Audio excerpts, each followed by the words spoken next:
The most extreme appendages in the countdown are found on a group of very bizarre animals. There are more than 15,000 species of fish in the world, and most of them have fins for swimming. However, the animal at number 1 in the countdown is a fish that uses its fins for walking. The anglerfish seldom swims.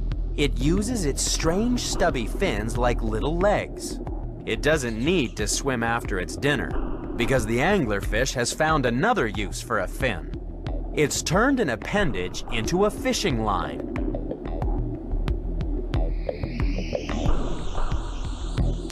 That wriggling worm is actually a flap of skin made from an extension of the anglerfish's dorsal fin.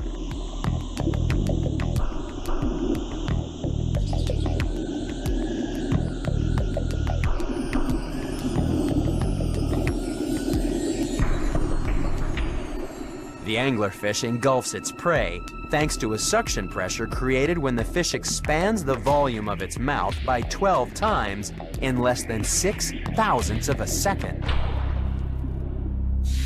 But this isn't the only species of anglerfish to have modified its fin into an extreme fishing lure. When you descend far below the surface, there's no light, so a wriggling worm would be no use as a fishing lure. That's why the female deep-sea anglerfish has a modified fin that contains luminescent bacteria. The glow is thought to attract prey like moths to a light bulb.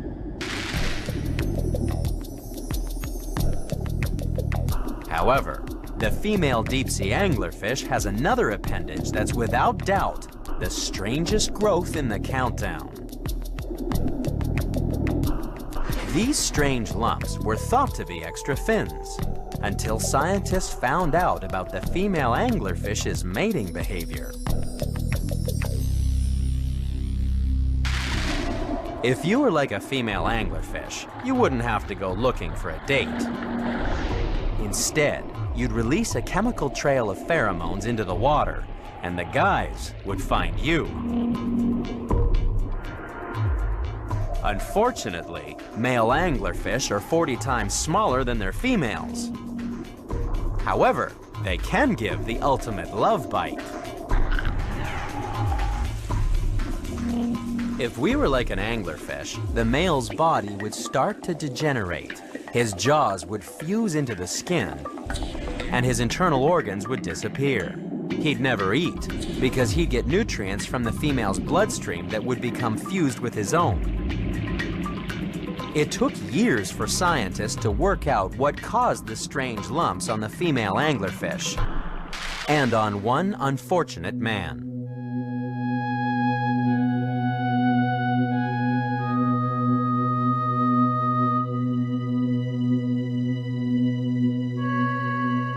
Born in England in 1862, Joseph Merrick first began to develop tumors on his face before his 2nd birthday.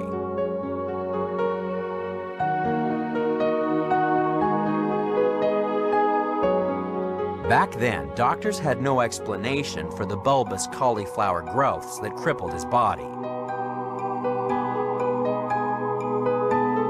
Soon, the only way he could support himself was to earn a living as a sideshow freak. He was the Elephant Man. Fortunately, the story had a happy ending. A doctor at the Royal London Hospital befriended Joseph and offered him refuge within the hospital's walls.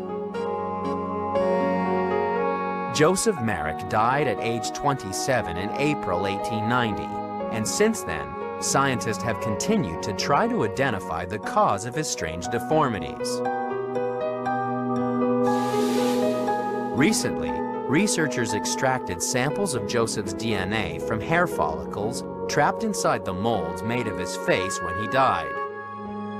They concluded that he suffered from 2 different rare diseases that affected his bones, skin, and nervous system. It was just as difficult determining the nature of the strange growths on a female anglerfish.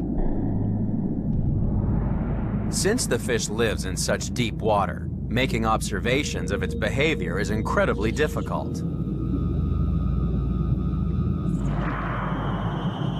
That's why it took scientists many years to work out that the free-swimming male would become nothing more than a bump on the female's body.